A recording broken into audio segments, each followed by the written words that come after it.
kaluluwa. Maligayang pagbabalik, kaibigan. Ako ang ligaw na kaluluwa. At isa sa mga pinaka-nakakatakot na pwede mong maranasan ay ang malaman na may sumusunod sa iyo pauwi. At ang mas malala pa dito, kapag nalaman mo na ang sumusunod pala ay hindi tao. Kaya halina, lumapit ka. May ikukwento ako sa iyo. Gusto kong isipin na seryoso kong iniingatan ng aking personal na kaligtasan. Hindi ako tumatayo masyadong malapit sa kalsada habang naghihintay ng pedestrian light. Ibinabahagi ko ang aking lokasyon sa aking kapatid na babae at sa aking nanay.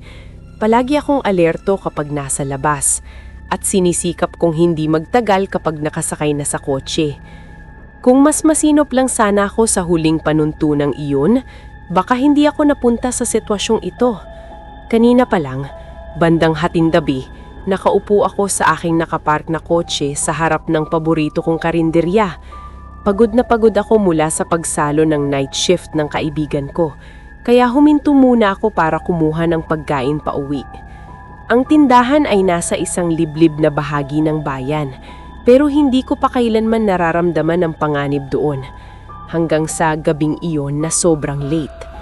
Paglabas ko sa tindahan na may dalang pagkain, isinara na ng matandang bantay ang tindahan at pinatay lahat ng ilaw. Sa hindi ko alam na dahilan, ginawa ko ang isang bagay na bihira kong gawin. Kumain ako sa loob ng kotse. Bilang pag-iingat, sinusubukan kong huwag magtagal sa mga isolated na parking lot, lalo na bilang isang batang babae na madalas mag-errand pagkatapos ng dilim.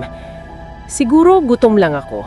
O marahil dahil sa kamakailang breakup, hindi ko ramdam na maayos ang pakiramdam sa bahay ko nitong nakaraang linggo. Sa anumang kaso, hindi ako nagmamadaling umuwi. Binuksan ko ang isang episode ng pinapanood ko na show sa Netflix sa telepono at umupo para kumain. Nag-enjoy ako ng ilang minutong katahimikan at payapang sandali bago biglang may sumigaw sa gabi. Tumingin ako palayo sa telepono at nagulat na may babae na nakatayo sa harap ng kotse ko, kumakaway sa akin. Nakapark ang kotse ko diretso sa harap ng tindahan, nakaharap sa gusali, at isang manipis na sidewalk lang ang pagitan ng kotse ko at ng tindahan. Hindi ko siya nakita na papalapit. Parang bigla siyang lumitaw mula sa mismong pader. Pumunta siya sa paligid ng kotse at huminto sa tabi ng bintana ng driver. Sinimulan niyang ituro ang sahig, ang universal na senyales ng ibaba ang bintana. Fat chance, naisip ko. Bagaman mukhang maayos ang anyo niya, wala akong ideya kung ano ang intensyon niya. Sa katunayan, naramdaman ko ang katwiran sa aking ugali na agad na isara ang pinto kapag nakapasok na sa kotse. Maaaring napansin ng babae na hindi ko bubuksan ang bintana, kaya sinabi niyang isang bagay na ayaw marinig ng sinuman. "Hoy!" sigaw niya. "May tao sa likod ng kotse mo!" Natuyo ang bibig ko. Parang bumagal ang oras habang libo-libong eksena mula sa mga horror movies ang dumaan sa isip ko. Halos maramdaman ko na ang patalim sa leeg ko, ang baril sa ulo. Tinanggal ko ang seatbelt at humanda ng tumalon palabas ng kotse. Ngayon na alam na ng inaakalang intruder na aware ako, magkakaroon pa ba ako ng sapat na oras para tumakbo? Isang kamay sa door handle, tumingin ako ng sulyap sa rearview mirror at wala roon ng sinuman. Compact hatchback ang kotse ko kaya kaunti lang ang puwang para magtago. Kahit pagod na pagod ako, mapapansin ko kung may tao sa likod.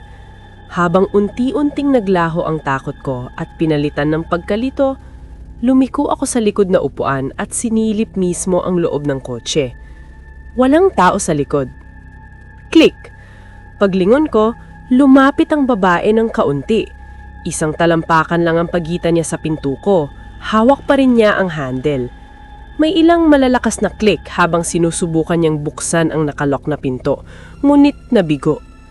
Tumingin ako sa kanya at ngumiti siya sa akin, na parang kami lang dalawa ang nakakaalam ng biro. Sa unang pagkakataon, sa liwanag ng street lamp, tinignan ko ng mabuti ang mukha niya. Ang hihigpit ng kapit ng balat niya sa kanyang mukha na nagpapakita ng manipis na bibig at ilong na parang idinikit lang. Malalim at parang umiilaw ng kulay dilaw ang kanyang mga mata at ang mga ngipin niya ay maliit at marami, parang mga pangil. Nakaramdam ako ng sandaling pagkabigla. Pagkatapos, ni-reverse ko ang kotse at mabilis na umalis sa parking lot. Sa loob ng ilang segundo, hinawakan niya pa rin ang pinto. Sumusunod sa bilis ng kotse habang umaatras ako. Pagkatapos ay bumitaw din siya. Nagmaneho ako palayo. Iniisip kung sinusubukan niya akong palabasin ng kotse. Nakakatakot isipin na halos gumana ang plano niya. Naisip ko kung may kasama pa siya at kung ano ang intensyon nila. Sana isang simpleng pagnanakaw lang ang balak, hindi mas masama. Nakauwi ako makalipas ang 20 minuto. Nanhihina pa rin. Nagmadali akong pumasok at sinigurong nakasarado ang lahat ng pinto at bintana. Walang epekto ang pagod ko sa kaba. Habang naghahanda para matulog, lumilitaw sa isip ko ang mukha ng babae sa madilim na sulok ng bahay. Nang sa wakas ay nakatulog ako, dinala ko ang takot sa panaginip.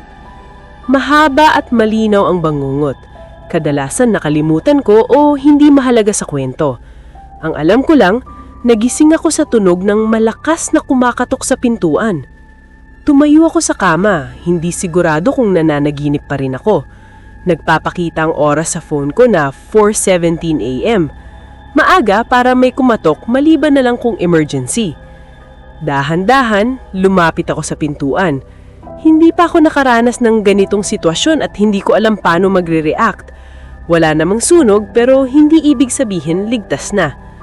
Biglang narinig ko ang boses ng lalaki na tinatawag ang pangalan ko.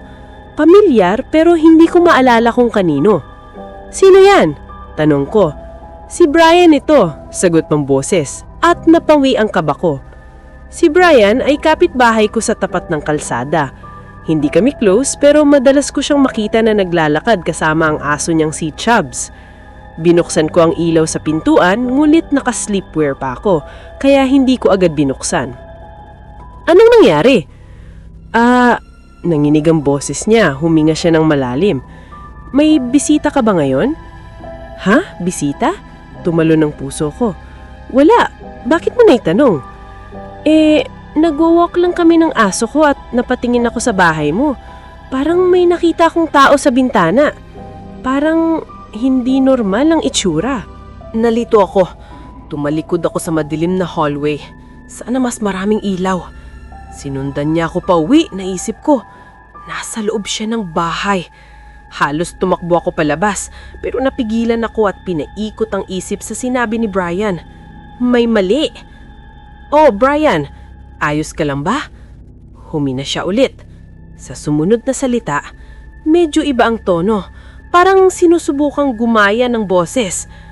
Oo, may sipon lang ako pero gusto ko lang siguraduhin na ayos ka. Nanginginig ang boses ko. Pero yung aso mo, babae yan, hindi ba? Wala siyang sagot. Tumagal ang katahimikan. Hindi ko alam kung ang panganib ay nasa labas o nasa loob na. Pagkatapos ng 1 minuto, kumilos ang door handle. Bumaba hanggang huminto sa lock. Pagkatapos ay umalog habang hinihila ng tao sa labas. Ilang beses itong nangyari. Tapos isang malakas na bang! Parang bumangga ang tao sa pintuan ng buong lakas niya. Muling katahimikan. Nakatayo ako, natigilan, bago naglakad sa sala at sumilip sa bintana. Sa kalye, may isang nilalang na papalayo. Hindi ko makita ang mukha pero alam ko sa aking pakiramdam, siya ang parehong babae sa parking lot. Pinanood ko siyang mawala sa gabi. Hindi ako nakatulog ng maayos. Pabalik-balik akong nagbantay sa paligid ng bahay at umupo sa kusina.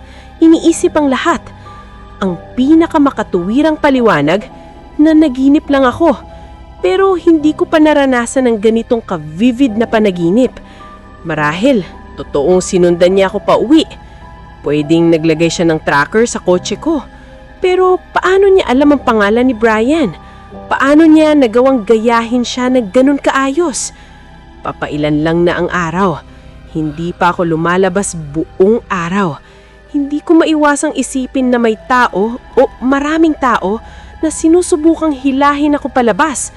Kahit ilang beses kong suriin ang bahay, nakikita ko pa rin siya sa gilid ng paningin, ang dilaw na mata at kakaibang ngiti na puno ng ngipin. Siguro dapat subukan ko ng matulog, kahit imposibleng gawin. Kailangan ko lang i-record ito para kung may mangyari sa akin at kung mangyari din ito sa'yo, maniwala ka sa akin. Hindi ka dapat basta-basta maniwala sa bawala ng hindi mo kilala. Maraming salamat sa pakikinig, kaibigan. Kung nagustuhan mo ang storya natin ngayong gabi, pwede mo bang bigyan ng like ang video na ito? At kung talagang kinalabutan ka, siguraduhin mag-subscribe para sa mas marami pang kwento galing sa ligaw na kaluluwa.